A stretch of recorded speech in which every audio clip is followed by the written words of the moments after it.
चलिए बात करते हैं अपनी स्पेशल रिपोर्ट की। प्रदूषण के रावण का वध कब होगा? जी हां, कल तो आपने दशहरे के मौके पर रावण का वध कर दिया।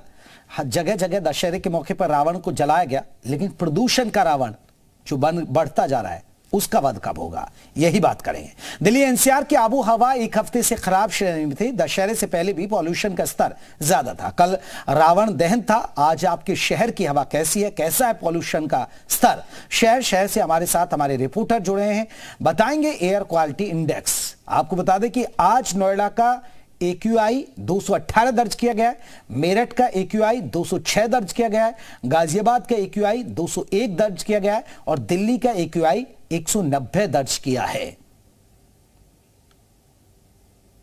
तो प्रदूषण के रावण का वध कब होगा, यह एक बड़ा सवाल, क्योंकि जैसे जैसे दिवाली नजदीक आती है आतिशबाजी होती है। आतिशबाजी के अलावा आपको बता दें कि इस समय धान की जो फसल होती है, धान की फसल कट जाती है किसानों की। और दिल्ली आसपास के इलाकों की बात करें, जो आसपास के, चाहे वो हरियाणा हो, पंजाब हो या यूपी के कुछ इलाके हों, यहां पर पराली जलाने का काम शुरू हो जाता है। उसकी वजह से भी आपको बता दें प्रदूषण फैलता है। इसके अलावा दिल्ली एनसीआर के आप सभी जानते हैं कि यहां पर लगातार निर्माण हो रहे हैं और लगातार ट्रैफिक का दबाव है।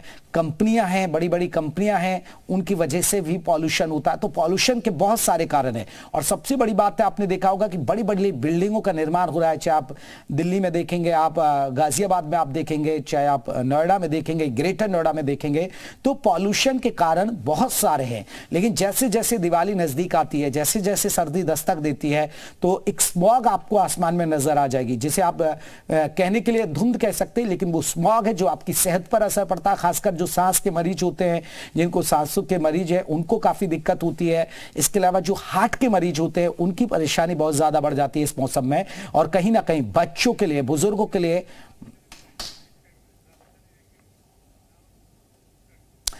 एयर क्वालिटी इंडेक्स को आपको जानना बेहद जरूरी है, क्योंकि आपके इलाके का एयर क्वालिटी इंडेक्स क्या है, वो किस तरह सामान्य होता है, बेहतर होता है या बहुत खतरे से बाहर होता है, यह आपको हम बताएंगे। 0 से 50 तक AQI बेहतर होता है। आपको बता दें कि 50 तक अगर AQI आपके इलाके का है तो वो बेहतर होगा, ये आपको बता दें। 51 से लेकर 100 तक आपको बता दें AQI संतोषजनक होता है, यानी ठीक है कि 100 तक है तो आपका ठीक है। लेकिन 101 से लेकर 200 तक AQI सामान्य श्रेणी में आता है। और जैसे ही आप 201 को क्रॉस करते हैं, 300 तक पहुंचता है तो AQI खराब श्रेणी में आता है। 401 से लेकर 500 तक गंभीर आता है। तो 500 तक अगर AQI होता है तो गंभीर डेंजर जोन में आ जाता है। यह आपको जानना बेहद जरूरी है कि AQI लेवल यानी एयर क्वालिटी इंडेक्स, यानी हवा में कितना प्रदूषण है, हम उसकी माप की निर्णय की बात कर रहे हैं। अगर 301 से 400 तक है तो आप बहुत ही खराब है, ये आपको बता दें। और 401 से लेकर 500 तक तो बहुत ज्यादा गंभीर हालत है, ये जानना बेहद जरूरी है। खासकर पहाड़ों में आपको बता दें AQI लेवल बहुत अच्छा होता है, वहां आपको 50, 51, 50 से 100 से ज्यादा, बहुत ज्यादा नहीं मिलेगा। लेकिन जिस तरह प्रदूषण बढ़ रहा है, AQI लेवल खराब हो रहा है, उस पर लोगों का क्या कुछ कहना, वह हम आपको सुनाते हैं।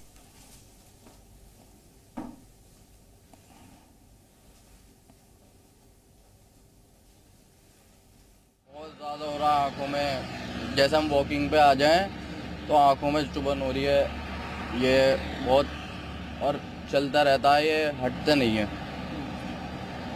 कुछ भी करवा लो पर सरकार, ये गाड़ी वाड़ी की वजह से होता ही रहता है। ये पुरानी गाड़ी भी है और नई गाड़ी भी जो डीजल की आ रही हैं, ये सब उनकी वजह से हो ही रहा है। फिर भी कुछ समाधान नहीं है, कुछ वो उतना ही रहता है। ठंडक तो कुछ नहीं है, लेकिन जितनी ये धुंध दिख रही है सिर्फ पोल्यूशन है। बिकॉज क्योंकि यहाँ इतनी गाड़ियाँ चल रही है, सबसे बड़ी बात। और हम लोग घर से ना सोच के निकलते हैं कि आज ताज़ी हवा लेंगे, यहाँ आके पता चलता है कि पोल्यूशन की हवा ले रहे हैं हम। लेकिन यहाँ अगर निकलूँ तो यहाँ पोल्यूशन की वजह से मेरी नाक जाम हो जाती है, कभी मेरे दर्द होने लग जाता है सर में, जैसे अभी भी मेरे पेन हो रहा है। सांस फूलती है और फिर अंदर जितना भी ये धूल मिट्टी पॉल्यूशन है, ये सांसों में जाता है, इससे थोड़ा इन्फेक्शन का डर रहता है, बीमारी फैलने का। रीजन तो देखो, सर्दियों में तो पॉल्यूशन फैलता ही है। फिर सबसे बड़ी बात है, ये जो पंजाब साइड में, हरियाणा साइड में किसान हैं, इनके जो पराली वगैरह जलाते हैं, इससे ज़्यादा मतलब परेशानी होती है। इसका हल गवर्नमेंट कोई निकालती नहीं है, ना दिल्ली सरकार है, ना हरियाणा सरकार है, ना पंजाब सरकार है। तो जो स्मॉग आपको नजर आती है, अमूमन ये होता है कि स्मॉग इकट्ठा क्यों हो जाती है और खासकर दिल्ली एनसीआर में ही क्यों दिखती है।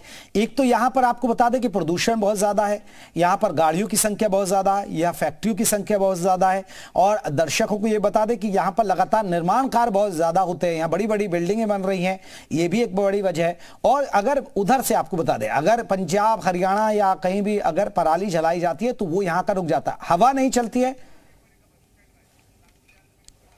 तो चलिए, कानपुर देहात से एक बड़ी खबर आपके टेलीविजन स्क्रीन पर आ रही है सामने। जहरीली फैक्ट्रियों को नोटिस, चिमनी से धुआं उगलने वाली फैक्ट्री रडार पर आएंगी, चमड़ा तेल बनाने वाली फैक्ट्रियों को नोटिस जारी कर दिया गया है। रनिया जैनपुर इलाके में चल रही है ये फैक्ट्रियां। वैभव, एडवेल, जामा कॉर्पोरेशन को नोटिस जारी किया गया। लहरिया ऑयल, प्राची लेदर को भी नोटिस जारी किया गया। बादशाह नमकीन फैक्ट्री को भी नोटिस जारी किया गया। मानकों का पालन नहीं तो होगा सख्त एक्शन।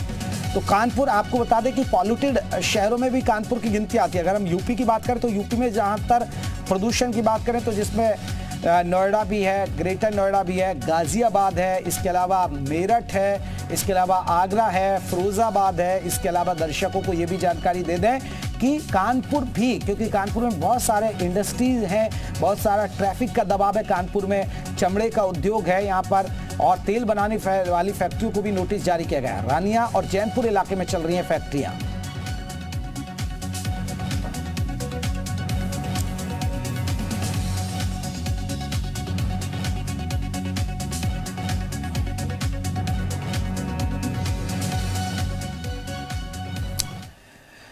तो चलिए, हमारे साथ हमारे तमाम सहयोगी ज्यादा अपडेट के साथ जुड़ गए। तमाम सहयोगियों का रुख करेंगे। हमारे साथ अनुष्का गर्ग रहेंगी दिल्ली से, कन्हैया शर्मा मथुरा से रहेंगे, साथ ही साथ कानपुर देहात से हमारे साथ हमारे सहयोगी बने हुए हैं, आलोक रहेंगे, और विवेक त्रिपाठी लखनऊ से रहेंगे। लेकिन सबसे पहले अनुष्का का रुख कर लेते हैं। अनुष्का, दिल्ली एनसीआर में सबसे ज्यादा एक्यूआई लेवल खराब रहता है, आज के हालात क्या है? क्योंकि कल रावण का वध तो कर दिया, रावण के बाद वध की बात है, प्रदूषण का वध कब होगा?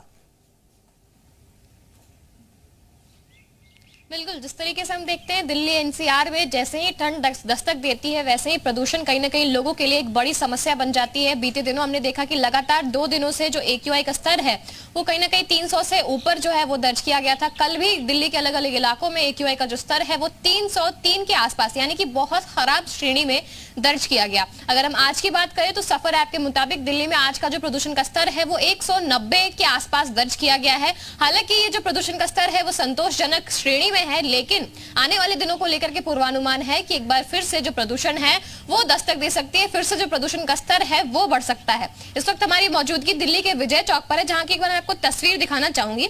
आप देख सकते हैं प्रदूषण का जो स्तर है, इसकी वजह से कहीं ना कहीं रोज सुबह उठ के जब लोग बाहर निकलते हैं तो धुंध की एक छोटी सी पतली सी जो चादर है वो कहीं ना कहीं देखने को मिलती है। इसके अलावा मैं आपको अगर इंडिया गेट की भी तस्वीर दिखाऊं तो आप देख सकते हैं यहाँ से इंडिया गेट कहीं ना कहीं नॉर्मल डेज में जो है हमें क्लियर दिखता था, लेकिन अभी जो हम देख रहे हैं इंडिया गेट यहाँ धुंध के मोटे चादर के पीछे छुपा हुआ नजर आ रहा है।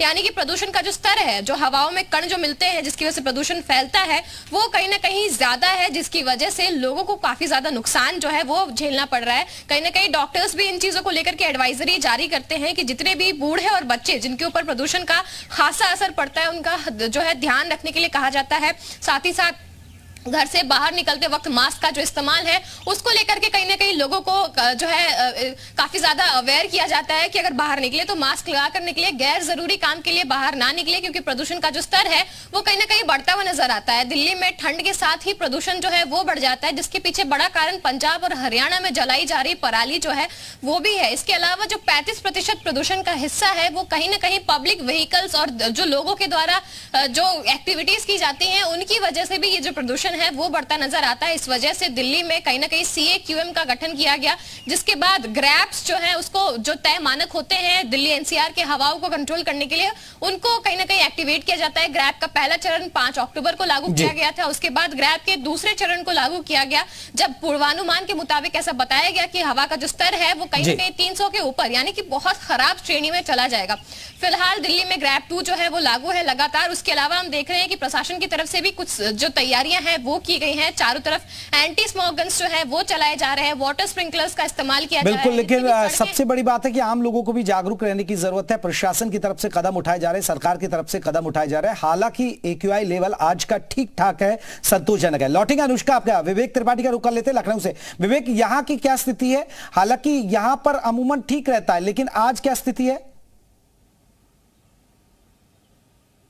देखिए, लखनऊ में जो आंकड़े हैं वो बड़े चौंकाने वाले हैं। जो 200 से 300 का आंकड़ा होता है वो खराब कहा जाता है AQI का, 300 से 400 को बहुत खराब कहते हैं और 400 से 500 को गंभीर स्थिति कहते हैं। तो लखनऊ में कभी खराब स्थिति नहीं रही, बहुत खराब और गंभीर स्थिति रही है। 5 सब स्टेशन हैं यहाँ पर, जिसमें से सबसे गंभीर स्थिति लालबाग क्षेत्र की रहती है, जो बड़ा डेंस पॉपुलेटेड एरिया है, शहर के बीचों बीच है। वहां पर पोल्यूशन की स्थिति 450 AQI हर समय रहती है, हर वक्त। और इस समय चूंकि दशहरे के बाद जो आतिशबाजी हुई है, जबरदस्त आतिशबाजी कल रात को हुई है, तमाम जगह पर रावण के पुतलों का दहन हुआ है, पटाखे फोड़े गए हैं, तो वहां पर 500 के ऊपर आंकड़ा पहुंच जाता है। जो सबसे ग्रीन बेल्ट है कुकरेल, वहां पर 325 के आसपास AQI हर वक्त रहती है। ग्रीन बेल्ट में भी आप सोचिए AQI का परसेंटेज पहुंच जाता है 322, 325, 340 के आसपास, और अब स्थिति 400 के आसपास पहुंचने वाली है। पोल्यूशन कंट्रोल बोर्ड के बाहर ही हम खड़े हैं। ये हालांकि अभी सुबह का वक्त है, दफ्तर बंद है, 9:30 बजे खुलेगा, लेकिन यहाँ पर जो आंकड़े दिखाने वाले जो बड़े बड़े डिजिटल बोर्ड लगे होते हैं वो भी इस समय काम नहीं कर रहे हैं। यहाँ पर 2 तरह के बोर्ड लगाए जाते हैं। एक तो जो ध्वनि प्रदूषण का होता है वो लगता है, दूसरा आंकड़े धुआं और वायु प्रदूषण से संबंधित आंकड़े प्रदर्शित करने के लिए बोर्ड लगाया जाता है। तो दोनों ही तरह के बोर्ड यहां पर काम नहीं कर रहे हैं। प्रदूषण नियंत्रण बोर्ड है, लेकिन नियंत्रण के बाहर चीजें यहां जा चुकी हैं। तो विवेक, ये साफ दर्शाता है कि प्रदूषण को रोकने के लिए प्रदूषण नियंत्रण बोर्ड कोई कदम नहीं उठा रहा है, जब उनके ही बोर्ड खराब है तो यहां। बिल्कुल, देखिए, पर्यावरण जो मंत्री हैं डॉक्टर अरुण सक्सेना, कई बार उन्होंने कोशिश की और तमाम ऐसे ऑपरेशन भी चलाए। हालांकि लखनऊ में लगातार नगर निगम की तरफ से जो फॉगिंग मशीनें हैं वो चला करती हैं। जो SPM यानी सस्पेंडेड पार्टिकुलेट मैटर होते हैं उनको डाउन करने के लिए हवा को थोड़ा सा, जो हवा में तमाम जहरीले कण मिल जाते हैं, घुल जाते हैं, इस समय खासकर जो अक्टूबर, नवंबर, दिसंबर का महीना होता है, जब सीजन चेंज होता है, जब सर्दी से गर्मी की तरफ। बिल्कुल, लौटेंगे विवेक, लौटेंगे अब आपके पास। वाकई में देखिए लखनऊ की स्थिति या दिखा रहे थे हमारे सहयोगी, क्योंकि गंभीर है। आलोक त्रिपाठी हमारे साथ, आपको बता दें कानपुर से। आलोक, कई कंपनियों को, क्योंकि इंडस्ट्री इलाका है कानपुर, तो कई कंपनियों को नोटिस भी जारी किया गया, क्या कुछ अपडेट है? हो गया उसी तरीके से जिस प्रदूषण को पहन करने के लिए जो प्रदूषण नियंत्रण बोर्ड है वो पूरी तरीके से तैयार हो गया है। लगातार जिस तरीके से हवा में जहर घोलने की शिकायतें मिल रही, तो उसको लेकर प्रदूषण नियंत्रण बोर्ड ने बड़ी कार्रवाई की है। क्योंकि कानपुर देहात और कानपुर नगर एक औद्योगिक हब है, तमाम फैक्ट्रियां हैं, ऑयल की फैक्ट्रियां हैं, लेदर की, चमड़े उद्योग, बड़ा उद्योग है यहाँ पे।